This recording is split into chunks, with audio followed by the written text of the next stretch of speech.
What You Gotta Do is on now.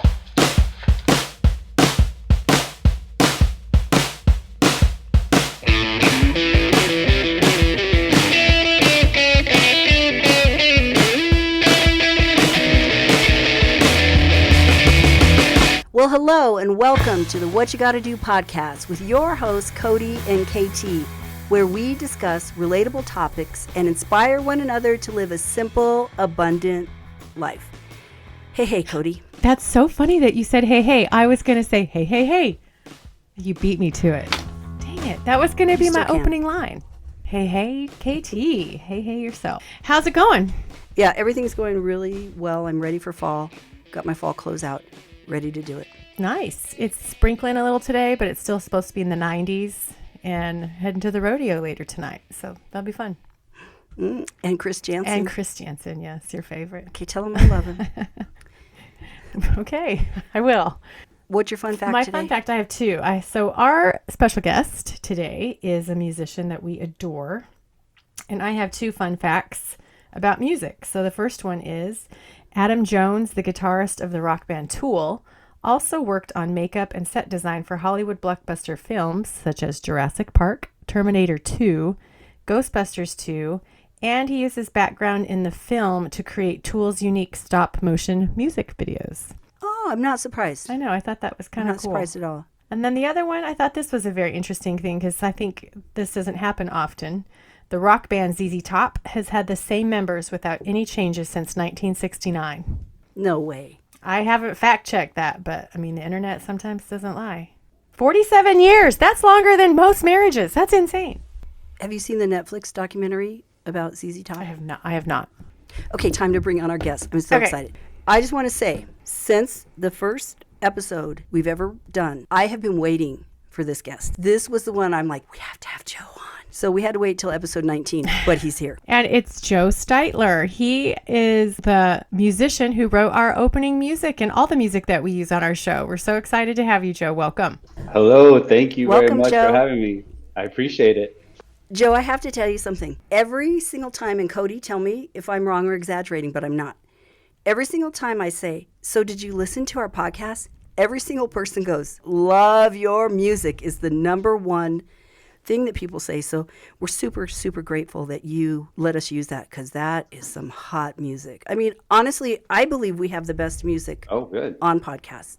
Do you, Cody? I love it. Not a lot of people use, I guess custom ones I listen to have like the generic ones that you can download off YouTube or whatever you're streaming from, like that are they're free basically, that people have given to YouTube for probably some money. But it was really nice to have custom music that fits our personalities. Yeah. And it's actually the music we love too. So it's fun that we danced to all the time when we were living together or near each other. And that's great. I'm honored that you guys decided to use it. And I think that, I've heard some of these like pre-made songs for podcasts and so on that sound kind of like computer generated. And with this particular piece, you can hear like it's not 100% perfect musically. It's still got like a little bit of human raw feel yeah. to it. Raw, yeah. But I want to say, let's stop right here because I want to say there has been a lineup change to ZZ Top recently because the bass player died in the last like couple years. Okay, I didn't look at the date after I read that. I was like, I'd look at the date of when this was published, but thank you for that was true until very recently. For 47 years it was. So I had to look at the Dusty date. Something. And I remember it because I watched that documentary on Netflix, which was really good. And I was admiring him and went to learn some of his bass lines. And then sadly, he died shortly after. That's interesting that you say that. And that's fun. So would you consider that a source of your inspiration for music or a genre that you like? Yeah. Well, I'm a Texas kid. So ZZ Top was kind of like our, maybe like our Nirvana, like a little 3-piece band, local guys, singing about Texas things, cars and girls and LaGrange and stuff like that. More so of an influence after I saw the Netflix thing. So, Joe, you basically grew up in Hondo, Texas, like South Texas? Yes, Hondo, Texas, population 6,000 people, like 40 miles from San Antonio. And I was there till high school, 18. But I'm thinking of musical influences, and ZZ Top's a good place to start because I was like in my early teens when MTV came out. And I think we've probably talked about this before. Like the bands that we might like could be in common, like Poison, Motley Crue, especially like Guns N' Roses. The stuff that was on Mm-hmm. MTV at that time was like a big influence for me. Although I wouldn't pick up an instrument I didn't pick up an instrument until my mid 20s. So So you listened to it and you liked music, but you were not musical at that point. You weren't a musician. right. Like I don't think I had any Wow. concept that you could do that. It was like something so cool, something so neat that I was like, I don't know. You just pick up a guitar and start practicing. Like I just thought like, wow, I'll never do that, but it's really cool. What was the first instrument then? Okay, so and this is why KT, I recommended going to community college. I was going to community college in Santa Monica in the early 2000s here, and I needed an elective. So I took a guitar class, and that was it. It was a guitar. That was the beginning of my little journey that I didn't expect to go anywhere. But a good friend of mine had moved here from Austin a few months before that, and he was musical. He had written songs and stuff, and he said, "Hey, I'm playing with this drummer, and I'm playing guitar. Do you want to play bass?" And I said, "Yeah." So I went to a pawn shop that day and picked up a bass guitar and joined in their rehearsal like later on that week, and that was it. That was the Ringers. Oh, and that's the start of the Ringers. Oh my gosh. Yeah, and I How literally cool took a is bass that? lesson on the way to rehearsal.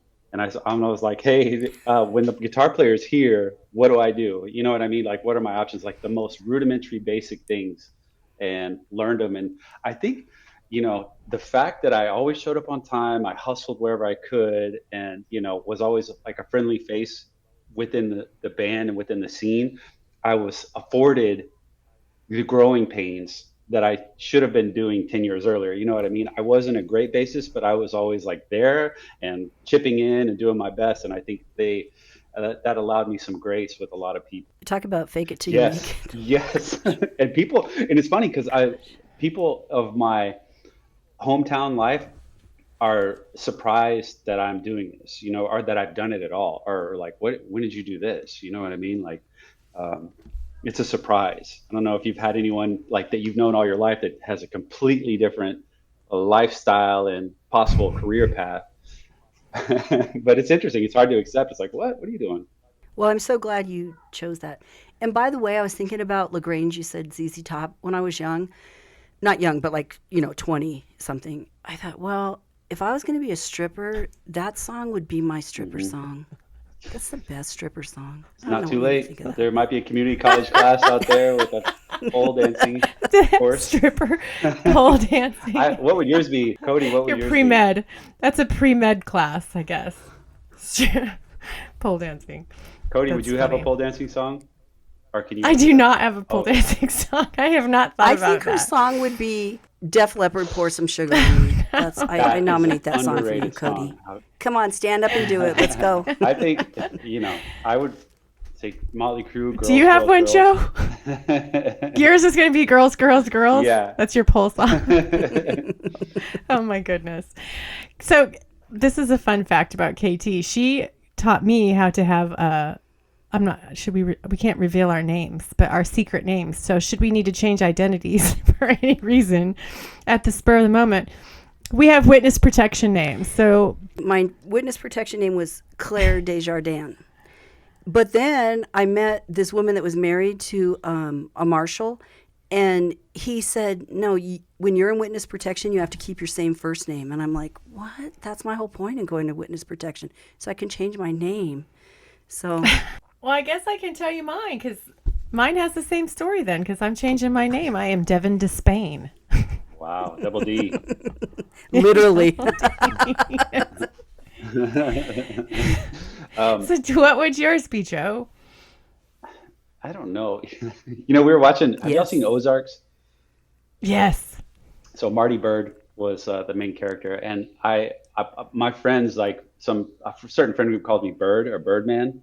So I was going by Birdie Mart to kind of like be the flip of Marty Oh, I Bird. like it. You reversed it. Yeah, reversed it. Birdie Mart. All right. Yeah, delete this part. So do our Just kidding. listeners. So let's talk a little bit about, I was reading your bio and you said that you moved to Hollywood young to be an actor. And I thought he was a musician. So that's why you were going to be an actor, but then you started playing music.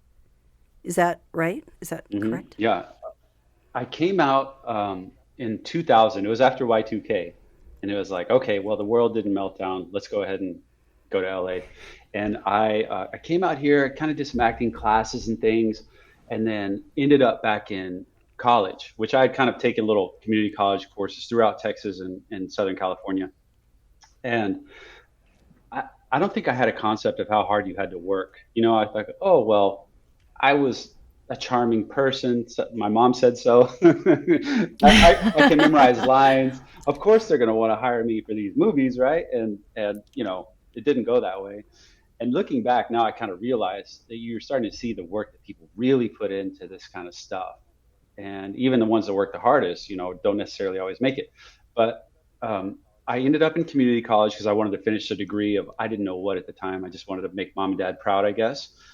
And I took a guitar class, and that's where the Ringers kind of came in. So the singer for the Ringers, he and I went to community college in Austin together.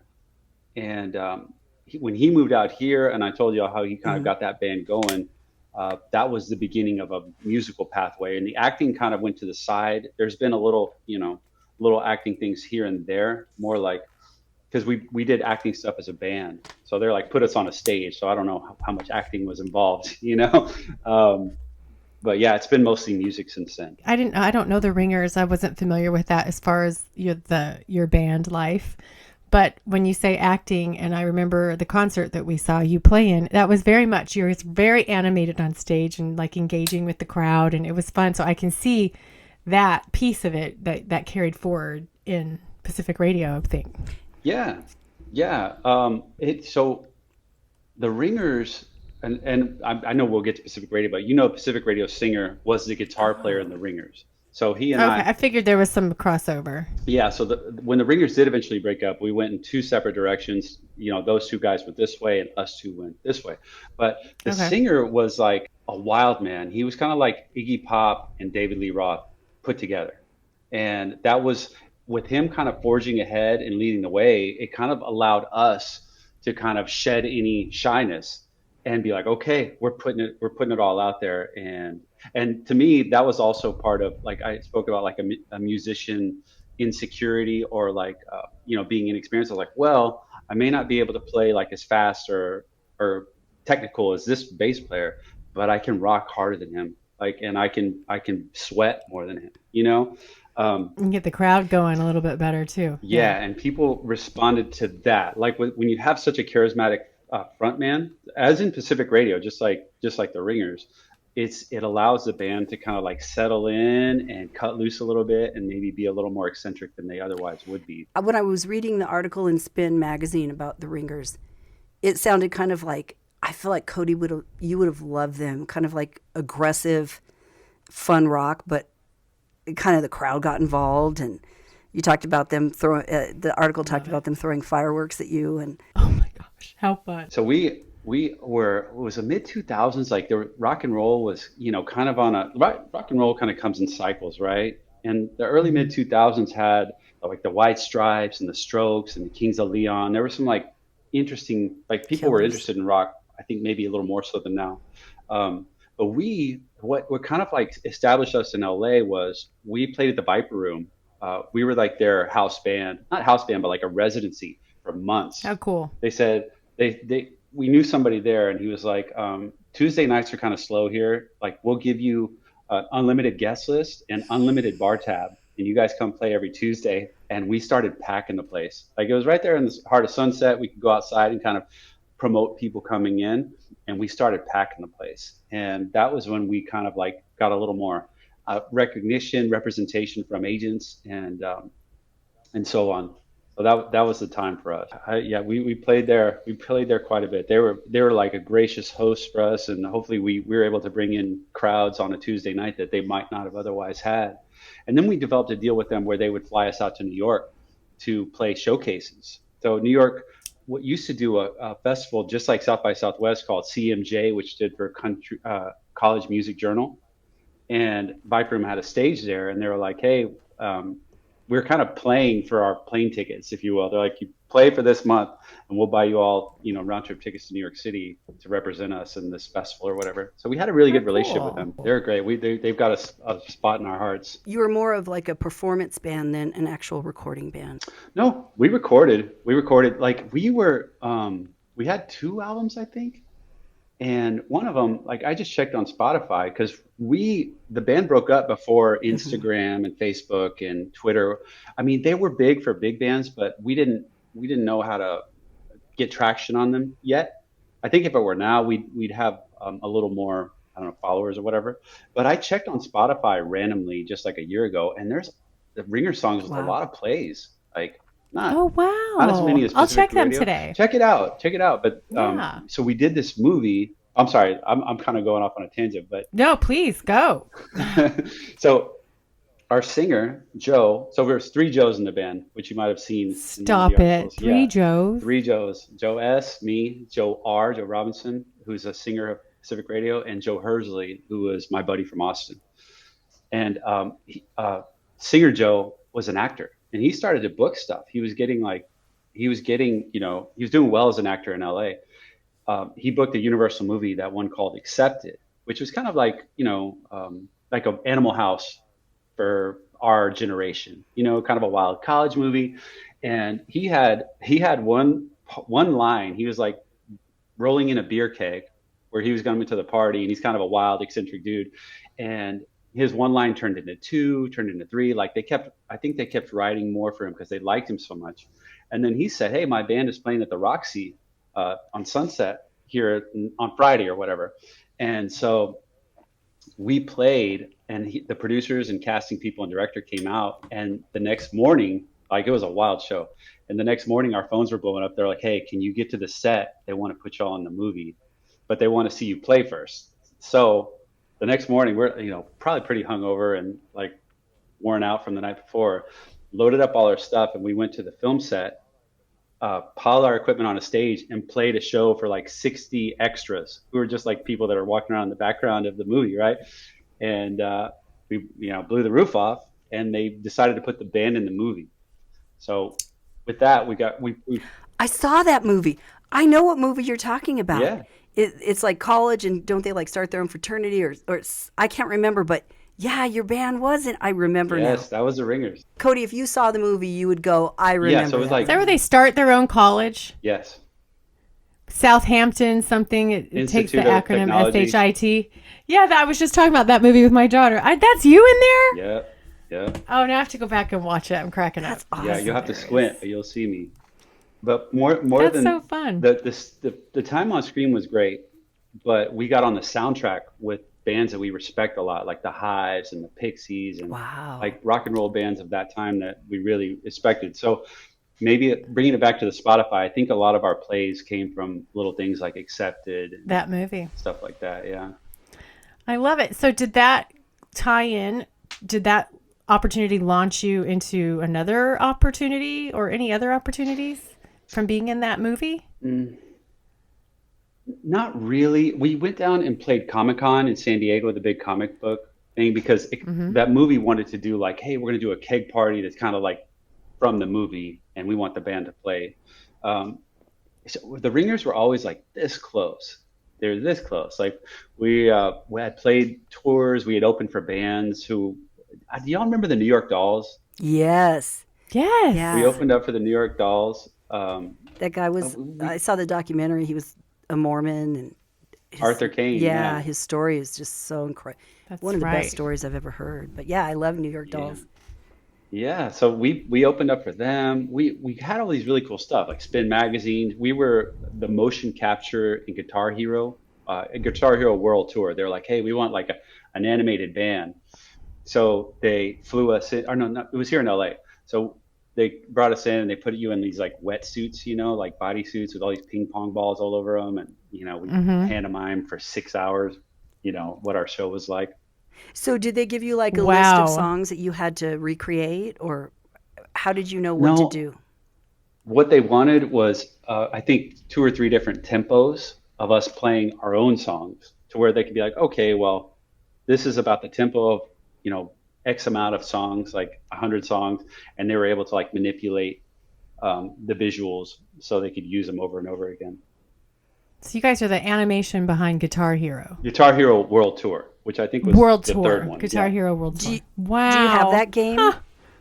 I've never played it. Oh my They gosh. I haven't ever played any of those games either. they gave it to us as a parting gift, and we sold it. We're like, what are we gonna do with this? We don't need this game, like we're doing it.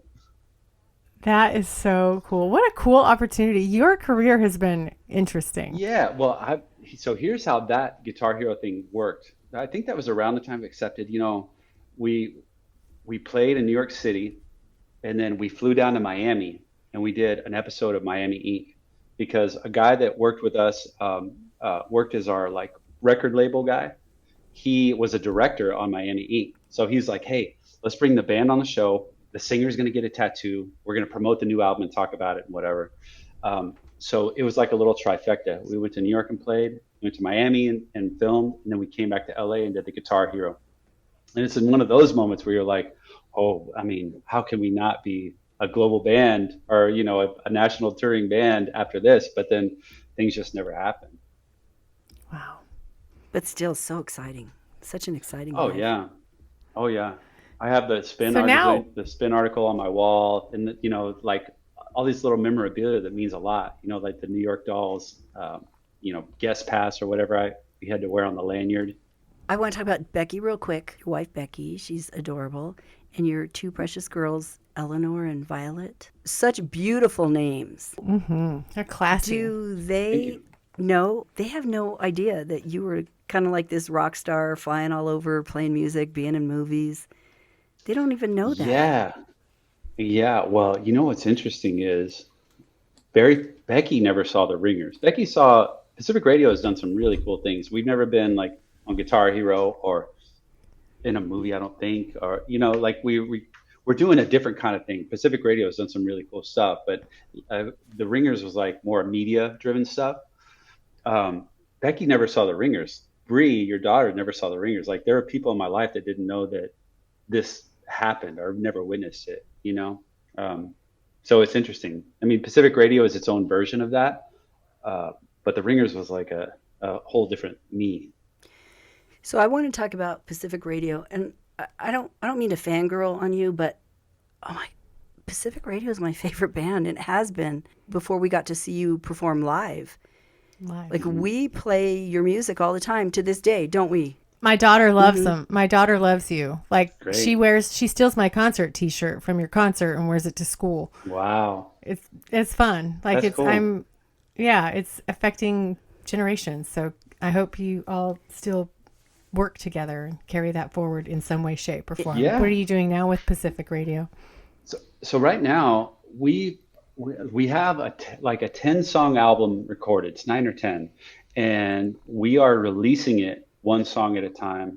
And I don't know if we're going to release all 9 or 10 before we release the album, but eventually we'll release the full-length album and probably print up some vinyl and do all that stuff. But Ooh, I want vinyl. I want one. yeah, I'll buy one. but we have a show lined up for New Year's Eve in Seattle at this bar called Screwdriver Bar. There's like a double bar owned by our friend there. It's called Screwdriver, which is like a rock and roll utopia, they call it. And then they have a venue in the back called Belltown Yacht Club, which has a nautical theme. And the Belltown Yacht Club is more of a music venue. So we're going there to play on New Year's Eve. Aside from that, we're doing our little digital releases and stuff like that. Yeah. I love it. It seems like more bands are doing that one song at a time release. Yeah, it kind of helps you in this digital age to stay on people's radars. Like, oh, here we are. Because people have so much information coming at them so fast. It's like, we could be to the back of the line, within a day, depending on what music they're listening to and how much. How do you stream your music? What do you use mostly when you listen to other things, playlists, what have you? I've got Apple Music, but I don't stream that much. Yeah, I don't know. I was on Spotify for a little bit and doing their playlist, but I haven't had time lately. You know what I mean? I've Yeah, been more you're of busy. I'm in more of like an audiobook phase. I come in and out of what I listen to or podcasts. Or Yeah. Baby Shark or whatever little kids listen to. That's what Oh I my listened to when gosh. I had little ones. Well, not Yeah. Baby Shark, but Yeah. that type of stuff. Yeah. Well, what did Bree listen to? What calmed her down? Nothing. Nothing calmed her down. Because I think Tupac wasn't Tupac. around yet. Tupac wasn't around yet, but that would have calmed her down. Joe, I don't know if you know this, but like in the 80s and the late 80s and all the 90s, I worked for music stores. I knew a lot about the music industry. I don't think I know anything about the music industry anymore. I mean, it's not like that at all. Like it's totally different. And I don't even know how bands like yours, like Pacific Radio, like how do people do it now? Spotify is probably our number one thing. And it helps to release a music video alongside some new songs. So it's kind of a little package. Another thing that is beneficial for bands is like licensing, especially being here in LA. If you can get your music into the hands of somebody who works for Grey's Anatomy, ER, where they need like a song to play with the credits or, something like that, that's good for bands. We're working with somebody. I don't know the specific details of it, but I know that somebody's out there for us on our behalf trying to get us involved in some licensing stuff, which Cool. is good. You know what I mean? You can do more with that. You can be heard by, a primetime like network show more so than if you toured for like a year. Oh, wow. And touring is tough. Gas and this and that. I had a van which we drove to Albuquerque when you saw us last. Yeah, I It was like a remember that. 15 passenger van. I brought it from a church, and we took out like half the seats and filled our equipment. And a year and a half into the pandemic, I'm like, I can't afford this. I can't. It's just sitting here, and we needed a new family wagon as the family was expanding, and that wasn't the right one. So we had to sell it. You know We what need I the mean? seats back in it. Baby seats. Yeah, but touring is tough out here. Tough out here for an indie rock band. Yeah. Yeah, I can imagine. Listen, every time I hear your song, Katie, I imagine it's about me. So Yeah, I've made it my song. Sorry, I know. Joe. Well, it's pretty much You should. pretty much is. That's it's funny. great. Oh man, I remember, JR, Joe Robinson. So we go by initials because we come from a band with three So Joes, many Joes. right? So JR wrote that. He does a lot of the songs he does on his own at home. So he'll show up with a pretty much complete song, and we kind of like add our little personality or accents to it. But he's like a composer in that sense. He brings a pretty complete piece to the table. Kyle Bien, our guitar player, is able to do some of his guitar, put some of his guitar personality on there, and Hike Sharinian, our drummer, does his thing on drums. Phenomenal musicians, those guys. But I remember JR sent me Katie, and I was like, this song is amazing. Mm-hmm. And the way he didn't do it, he didn't have a real drum set, so he had to do it with like computer drums, which sound kind of like, kind of clubby. You know what I mean? Kind of like little bass. Yeah, pushing like stuff. house music. Yeah. Yeah, and it sounded amazing, even like that. But I remember like having it in my headphones, riding my bike up the coast in Santa Monica. Like, this song is like, what would I call it? It's like an anthem. Yeah. It's just got that feel to it. The lyrics are perfect. It's great. I love it. I've listened to some of your new songs that you sent us that we got to preview Yeah. at the Hooskow, and you're really good. And Becky's really good on there too. Love Becky, but between you and me, Becky is like the talent in the family. She went to school for music. She sang opera in college, like concertos and stuff. Yeah, and she's got a platinum record. So she works in music as well. Her brother's a composer, and they make songs for trailer music, and Becky will sometimes sing on them. Anyways, one of those songs ended up on a soundtrack for the Joker movie, Suicide Squad, and that album went platinum. So she's got a platinum record on the wall. She's like, That we is should actually so get her in here to talk. fantastic. Yeah, for sure. Whenever I can use her in my personal music project, I'm like, I put her in immediately. Yeah, I like listening to you two together. Very That cool. was my favorite part of listening to those songs. That was pretty good. Yeah, so So cool. that record, there was a point about 8 or 9 years ago where Pacific Radio was, kind of like and a little dormant. Sometimes it's a little stop and go with bands. Like sometimes you're busier than others. And I decided I wanted to write and sing and play my own stuff just for like a personal challenge, And so I started doing that, and eventually I started playing shows. I would gather a band, and we'd all kind of some guys I had to teach every time. Like I think I played up maybe 10 or 11 shows with this project, where I had new members every time. Where I'd have to go sit in their living room and like play through the songs for hours. And be like, here, this is a song. The EP that I sent you to, which I'll be releasing sometime in the next couple weeks, I think, is just something for like the record books, because I'm kind of going in this path that goes towards like mental health now, and potentially starting a new career. And I want the kids and grandkids and whoever family to have some documentation of the songs that I've written and sang. So I actually went into a studio back in January. I hired some musicians to play the songs, because typically it would be great to have like one band and rehearse for hours and hours and hours, or you just shell out the money to the guys that are like pros that can pick up this kind of stuff right away. And we recorded this EP in one day, and I'm really proud of it. I think I like it. It's the favorite thing I've ever recorded of my stuff. Yeah. You're super cerebral. I mean, those were some awesome lyrics. I don't really like listening to songs where the lyrics don't mean anything, and yours totally did. Like you nailed each song. So you're really a great writer. Thank you. That means a lot. A lot of my stuff. So I'm not a trained singer. If you heard the EP, it's like it's kind of talking. It's some variation of talking and whatever. It's not like Freddie Mercury or anything like that. So I really leaned into the truth of the songs, which all those songs are true stories, and the lyrics, like how I tell the story. You know what I mean? So you kind of like with the Ringers, you kind of lean into your strength of being punctual and being friendly and rocking out. And with my own personal artistry for my songs, I lean into the story, the words, the feeling, as opposed to trying to hit certain notes or whatever. Would you call it rockabilly? Like I didn't know how to. Or a ballad? It's kind of ballady almost. No, it really rocks, but it does have that kind of country sound. But I don't know. It was really good. My husband got up and danced. I'm like, sit down. Well, it's interesting because I consider myself to have like a rock and roll bass, a rock and roll heart.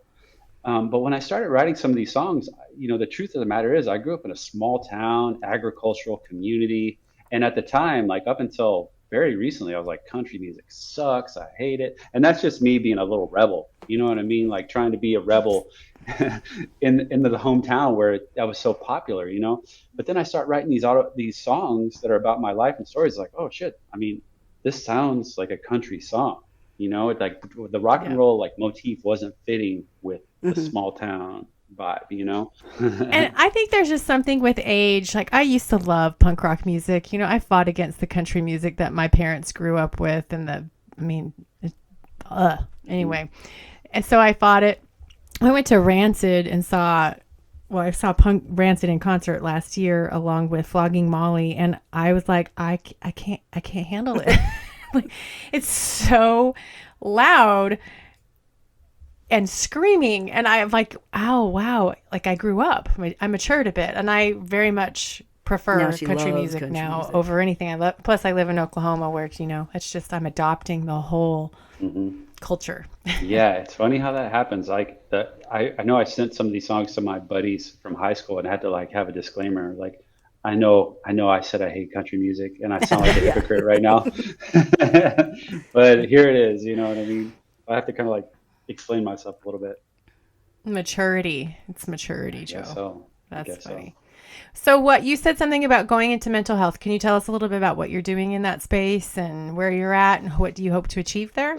Yeah, my undergraduate degree was actually in psychology, which I got in 2007 from Cal State LA. And the time for the next, 13 years, I was playing in rock and roll bands, both the Ringers of Pacific Radio and my own project. I was bartending, which is where I met Bree. Where I met you too. Where we met. Yeah. It was a Hollywood hotspot. And, somewhere in the middle of that, I got married and we had a kid. And then the pandemic hit and there was no bars to work at and there was no Mhm. music to be played outside of the house, really. So I was like, all right, well, I'm going to get back into the psychology thing. And I started a program in the fall of 2020 and I graduated, or I finished it about 2 weeks ago. So this is, Congratulations. That's huge. thank you. I'm really excited about it. And it's amazing how much better of a student you are when you're an adult. You know what I mean? When I was in my early 20s and late 20s, just not great. And we were able to like focus and lock in a little better. So I enjoyed it a lot more. But so there's I think three phases to this. So one is the education, actually two phases. One is the education, which is a 2-year master's program, and then the next is accumulating hours working in a clinical setting to get experience with working with clients. Okay. So I'm at the beginning of stage 2 right now. It'll be another year and a half or so before I'm licensed, but I've been seeing clients for like a year. I've worked at a community mental health center where it's a sliding scale. Some people don't have insurance and we see them for a lower Right. rate. And I'm starting to work now at a private practice where I'll be doing a similar thing. I think there's a sliding scale to it, but you work under a supervisor, you bring them any questions you have, you talk about your cases and so on. So it's like I'm not on my own yet, but that'll be in another couple years. So you hope to have your own practice at some point? Yeah, yeah. Private practice, group practice, one of those things could work. Under the hours that you're supposed to earn while practicing, are Hmm. you're supposed to see a certain amount of kids, a certain amount of couples, a certain amount of either families, and then a certain amount of individuals. So you'll cast a wide net and see a lot of different populations, and from there you might specialize. Like, oh, you know what? I think I want to be a couples therapist. Marriage counselor. Okay. Yeah, and Very so cool. I'm not there yet. I'm still like kind of like sampling all the different, opportunities, but that's where I'm at right now, and it's really cool. And that doesn't mean that the music door closes. It could actually mean that I have more time to You do that kind of. incorporate that. Yeah. Yeah, there's music therapy out there, and you saw I sent you this video. That was for a class Yeah. where I kind of like spoke about BDSM and kink in a musical format. It went along with our Just last curious. episode for sure. Hmm. It's funny. I think musical therapy would be so cool. My daughter did art and play therapy for several years, and it really, really helped her. Hmm. So I am really excited for you to explore that. We need mental health professionals that are normal mental health professionals. I use that term, I guess, not politically correct, but just ones that Don't are, have an down agenda. the middle, don't have an agenda, and just help people change their mindset. 'Cause it's just bad. It's only going to get worse. So I am Yeah, so glad that you're doing that. yeah, Thanks for bringing it down, Cody. No. Yeah, No, I just think it's cool. yeah, I appreciate it. Yeah, I think so too. Like even I was in a meeting with my new private practice yesterday, and they're like, "Oh, I went to you go to like a mental health I don't know what is it like a big group or where they're hearing a speaker or whatever." And like, there's a lot of odd ducks, you know what I mean? And some of those odd ducks can go really well with odd duck clients or Hmm. outside of the norm clients, but it's a pretty interesting demographic of like personalities when you get into like mental health people. It goes from like it goes from like one end of the spectrum could be like, oh, I'm going to meditate, I'm going to practice my breathing and kind of like get more associated with my body. To the other end of the spectrum could be like I'm a more spiritual aspect of things. Like, oh, hey, I believe in like um, clairvoyant activities and dream interpretation and stuff like that. I think I fall like right in the middle of some of those stuff. But there's a lot of interesting folks out there. That's for sure. That is for sure. Well, KT, do you have a call to action or anything that you learned from Joe that you would like to implement in your life? So I think our call to action and what we ask for everybody's call to action is to support Joe. Support Joe in his new venture, Joe Stiteler Music with his wonderful wife Becky and Pacific Radio, and cheer him on as a therapist. And you're like the coolest guy I know. See, there I go fangirling again. Oh, thank you. Tell my kids that. Ah, You have to tell my kids in about 10 years that. Yeah, they'll roll their eyes. Just send him this podcast episode. So we're going to have links to Joe's music in our comments below. So if you're looking to how you find Joe, we'll have those on our YouTube page, Instagram, Facebook page, all of those things. So we'll have that. But please follow him. I followed you on SoundCloud already. I need to go and follow you everywhere else. So Thank you. I enjoyed that song, Madison, was it? Oh, that you yeah. sent? Yeah. Yeah, that was cute. The one that leads us into every episode. Yes. Yes. It was cool to hear. It was so fun to hear it with words. Yeah, that was Yeah. awesome. Well, you know, I heard it. That's a true story as well. Can I tell it real quick? We had time? Yeah. I was bartending at this place in Hollywood, Cleo, and a girl came in. Her name was Madison, and she was complaining to her friend who was with her about this guy who didn't appreciate her.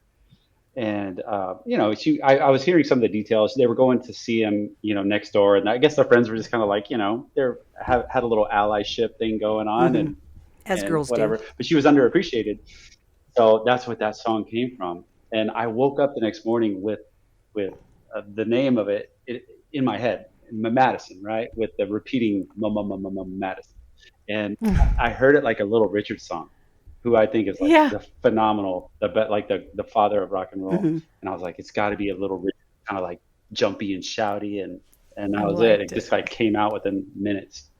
Can I link the actual song with the words at the end of this episode? Can we play a little bit of it out? Sure. Okay. Sure. Cool. Yay. Yeah, we'll play it before we leave. That's a good idea. Good idea. Well, here's my call to action, if I can have one. Please. Go to community college and take a class of something that you're passionate about. That's how I ended up playing guitar, right? And pole dancing maybe, but like the community college is going to be a fraction of the price that I would have paid for guitar lessons weekly, or for computer program, audio editing, whatever, and see where it takes you. I love that. I took my freshman year, I took guitar at community college. I had taken it in high school, but I had picked it up. I played the piano, I played the saxophone, I played several different instruments, but and my college professor actually taught Stevie Nicks how to play the guitar. That's right. Wow. You were in Arizona. Yeah, when I lived in Arizona, which was kind of cool. Like, pretty cool. You never know who's going to teach you either at community college. So what was the best rock and roll, Cody, what was the best rock and roll concert you ever went to besides Pacific Radio and before 1995? Of course, before 1995? Yeah, let's talk about the real stuff. So I saw Bush like in this tiny little venue. I mean, I was like right here with Gavin. Oh, man. Like, it was crazy. It was tiny. I saw all kinds of acoustic things. I mean, I was constantly at the club watching bands. I spent all my money on concert tickets. Wow. There's this band called The Refreshments that were a local band, and they had like one big major hit. But I was a big follower of the Refreshments, and then I think they later changed their name to something else. I can't remember what it was.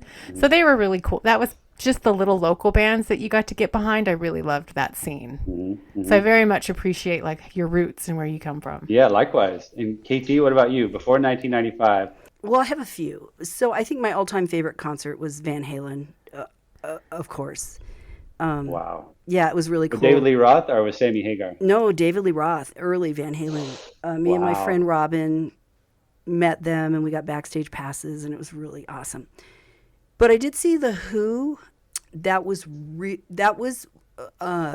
like a spiritual awakening. Like, we were up in the nosebleed section, but it didn't matter. Like, the energy. And Roger Daltrey, I think I talked about this before, he ran through the whole concert, just running in place. And I mean, he wasn't young. It wasn't young. It was not as old as he is now, but That's funny. so that was a really Was great the full concert. band still around at that time? Yeah, it was before. The bass player Pat. Well, This was Keith probably Moon, like 1990, 1989, 1990. Okay. And- I don't know if Keith Moon was still alive, but I know the bass player was probably still alive. Oh yeah, John and Entwistle. Entwistle was, but Keith He's Moon was great. not. Rolling Stones, obviously, Oh my gosh. really great. She's seen Great them all. concert. It's like she could go on for. Oh, let you me seen- like make a list of all the concerts I've seen. The one that really surprised me was Gloria Estefan in the Miami Sound Machine. I wasn't into them at all, and my girlfriend Terry was like, please, please, will you get tickets? Because I could. And I was like rolling my eyes. She's like, I'll buy you dinner if you take me. So I did it for dinner. I ended up loving it so much. Like, she is a It's a performer. production. It was a production. They had like Cuban dancers. They had a whole horn section, whatever, like bongo. It was incredible. Yeah, it's the Miami Sound Machine. I cried. Gloria Estefan and the I Miami... loved it so much. I cried, and I was like going to write her a letter. This was like before email. I was going to write her a letter and profess my love to her. I was obsessed. Oh my gosh. I did not expect that at all. So I think it's kind of cool. And like, that's why I always tell people you should go see live music, even if you really don't know who's playing. I believe in live music. That's my thing.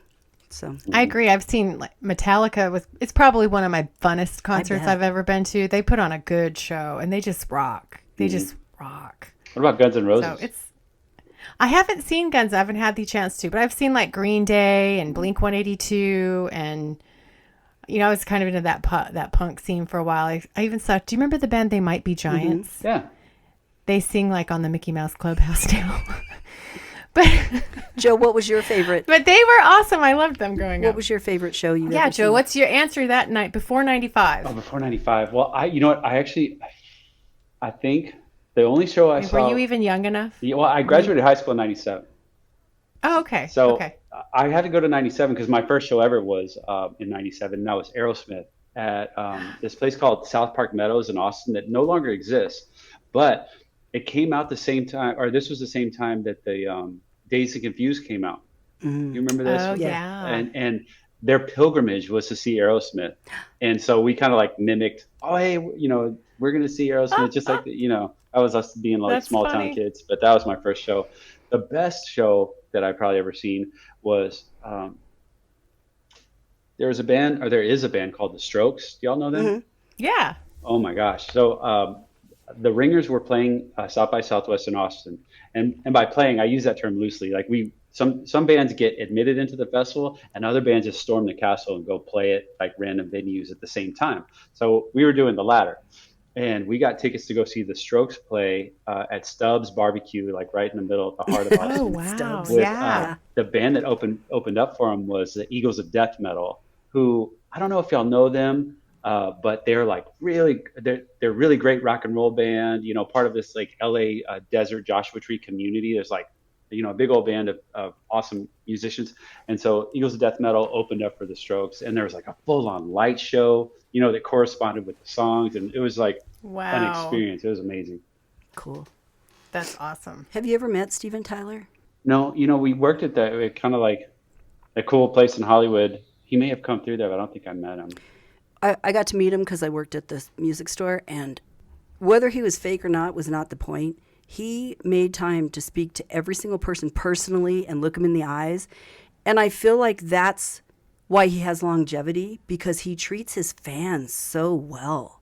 I mean, he was like really the nicest guy when, obviously, he's Steven Tyler. He didn't need to be. But I think that's it. Treat your fans good, and you're going to last forever, That's my Y'all are my only bit of two wisdom. fans, so I'm going to treat y'all good. But do they get any better than us? Well, thank you, Joe, for showing up for our podcast today and sharing your stories and your career with us. We're really excited to support you. So thank you, and good luck and best of luck to you. We will be following you closely. Thank you so much. And thank you for our music. We really Thank you. appreciate it. Of course.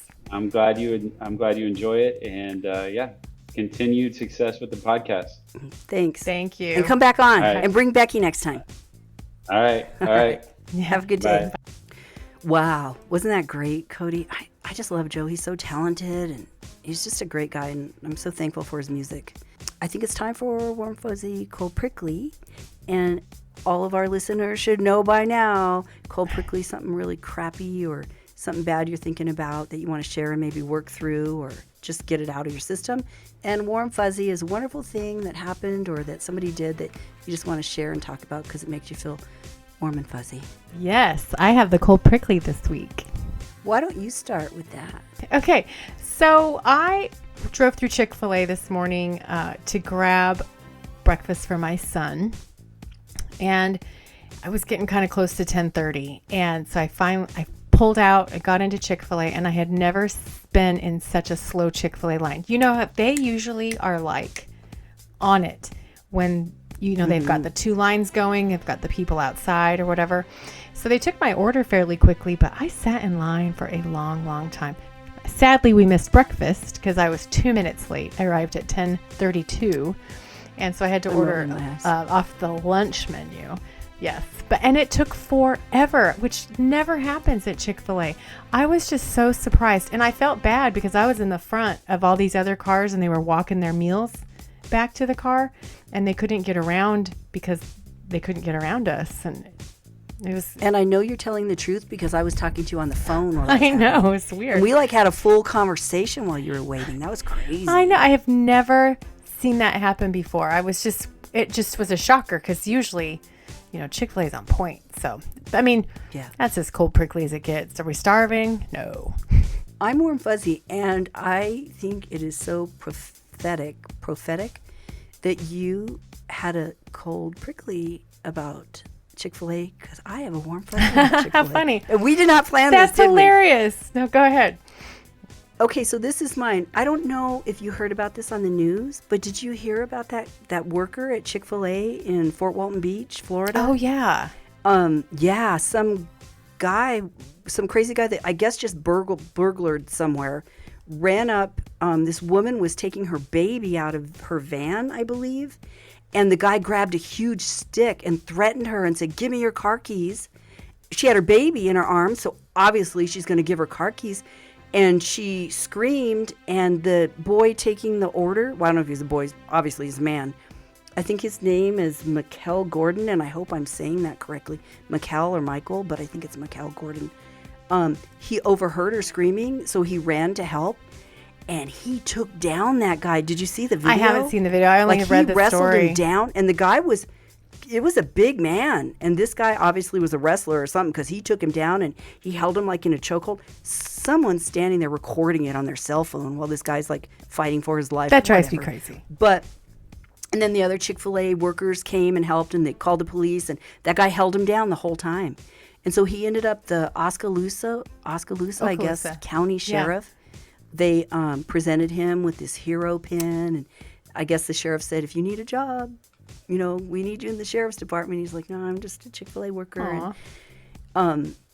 And then I heard Matt read an article that the other night he threw out the first pitch at the Pensacola Wahoos. How fun! And I'm so happy for him. He deserves recognition. And people asked him, how does it feel to be a hero? And he's like, "I'm not a hero. I have a wife and kids, and I would just hope someone would do that for me." And sorry to say, Mikkel, but probably they wouldn't. Right. People don't jump in anymore. No, they bust out their phone and hit record instead of jumping in to help, and it drives me crazy. Right. Although in the Panhandle, you're more likely to get help there than probably anywhere. But good for Michael Gordon. Way to go. So here's my warm fuzzy. Thank you, Michael Gordon. That's awesome. I actually have sand from that beach in my closet, in a jar, from when I visited that beach. That's sweet. I love those beaches. I do too. I'm a sand collector.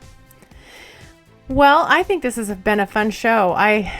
It just amazes me, the people that we get to interview and the talent that they have and the good people that they are. It's just, I like the best hobby on earth, KT. And thanks for doing this with me. Yeah. I hope you have a fantastic week. I hope you too. And for our listeners, please like us, follow us, share us with your friends. Tell them, to listen to us because we want to keep doing this. We want to keep meeting these really super awesome people and sharing them with you. So hit like. I know I have people that are like, "I can't comment on YouTube because I don't have an account." I'm like, dude, make an account. You're not selling your soul. Just, your email address and make a password. It's not a big deal. But Spotify, Substack, or SoundCloud, YouTube, come on, follow us, share us with your parents, your children, your aunts, your uncles. Make their day. And don't forget to take action and claim freedom. Thanks for joining us. Bye, Cody. Bye.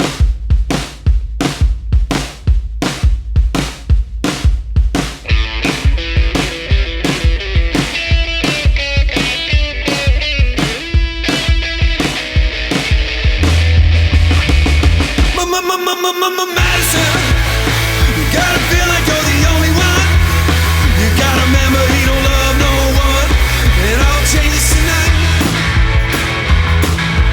Walking through the bar like she's on it the night, but kinda hoping, kinda helpless, kinda saddest inside.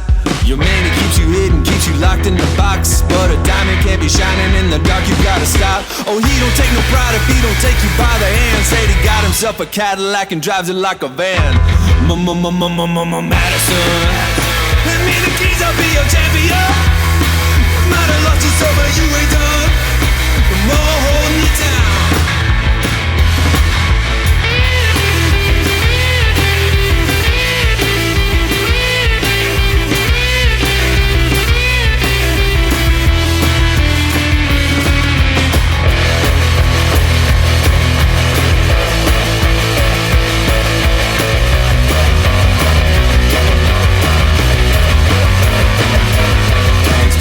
Inside, baby, you're gonna find. Let go of yesterday before it leaves you behind. It's time to make your own decisions, lead your life where you choose. Or maybe chase after your heart, start with your hips and move your shoes. The street and the state and the dance floor away. You had your fill of salad, time to get yourself a steak. Oh, Madison, I told you, girl, I'm your filet mignon. Hit my chest just like a loaded gun. Oh, baby girl, you're a dream. Madison, hand me the keys, I'll be your champion. You might have lost yourself, but you ain't gone.